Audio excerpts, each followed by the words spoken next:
तो आप तो जानते ही हैं कि जू सफारी बनवा रहे हैं बहुत अच्छे ढंग से। तो उसी सिलसिले में जब हम यहाँ आते रहे हैं, आप सब लोगों को मालूम है 2009 से ही सब कुछ देख करके जो हमने एक मेरे मन में जो बातें आई हम कहते रहे। तो जू सफारी का तो काम चल ही रहा है, लेकिन जब जू सफारी का पूरा एरिया एक रोज हम देख रहे थे तो उसी तरह से हमने कहा कि इसके साथ साथ ये जो इतना अच्छा जगह है और लोग देखें अगर इसको, नेचर सफारी भी बनाना चाहिए, ये हमने कहा। लेकिन हाँ, हमारे मन में बात थी कि जो जू सफारी के बगल से ही नेचर सफारी चले, लेकिन अभी हमको सब इन लोगों ने बताया कि उस बीच में नहीं किया जा सकता है, उसको यहाँ से ही किया जाएगा। जो फॉरेस्ट एरिया है इनका उसी में कर सकते हैं, तो यहाँ से इन लोगों ने शुरू किया है।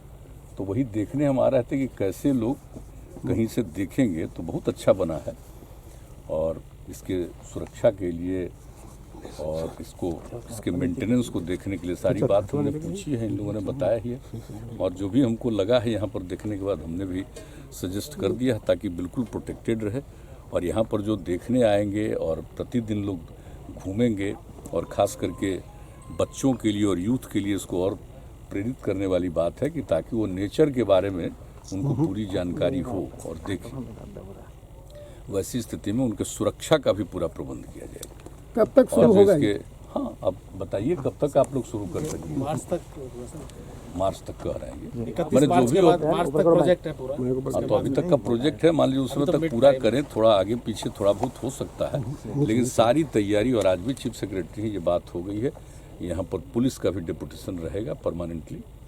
और जो ये काम करते हैं तो इनके जो देखने वाले तकनीकी विशेषज्ञ हैं उनमें से भी कुछ लोगों की यहाँ पर ड्यूटी हमेशा रहेगी, ताकि आप देख रहे हैं ना कि इसकी जो सिक्योरिटी है इसके चारों तरफ वो प्रोटेक्टेड रहना चाहिए, ताकि कभी कोई इधर उधर नहीं कर सके।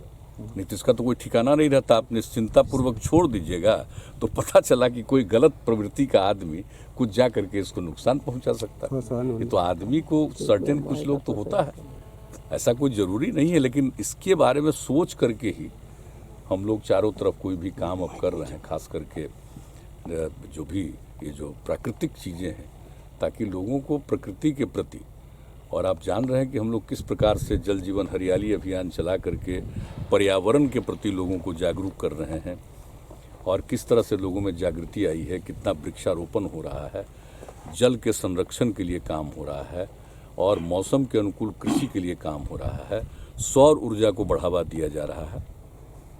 ये सारी बात जो हम लोगों ने तय की है उनके प्रकृति के लिए कि साहब जल है और हरियाली है तभी जीवन संरक्षित है। तो हर तरह से कि किसी तरह से पर्यावरण का कोई संकट नहीं।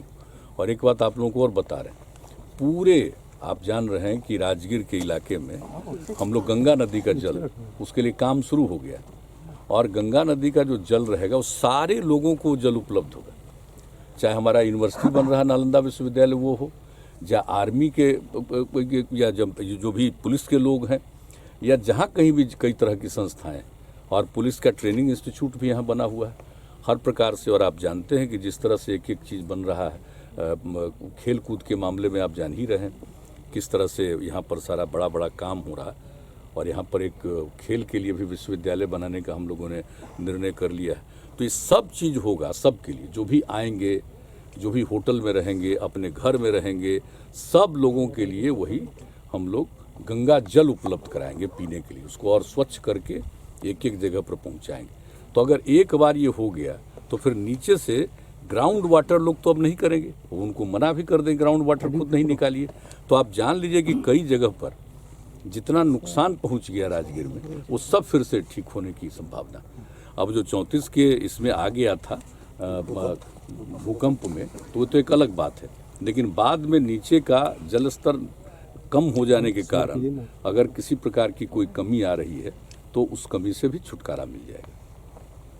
तो ये पूरा इलाका और कितना ऐतिहासिक है, ये सबको मालूम है कितना ऐतिहासिक है। भगवान बुद्ध तो यहाँ पर आए, भगवान महावीर का भी आना हुआ, लेकिन उनके और पहले का ये है सब। आप सब जानते हैं मगध का उसकी राजधानी रही है, सब कुछ है, यहीं से शिफ्ट करके फिर पाटलिपुत्र की स्थापना।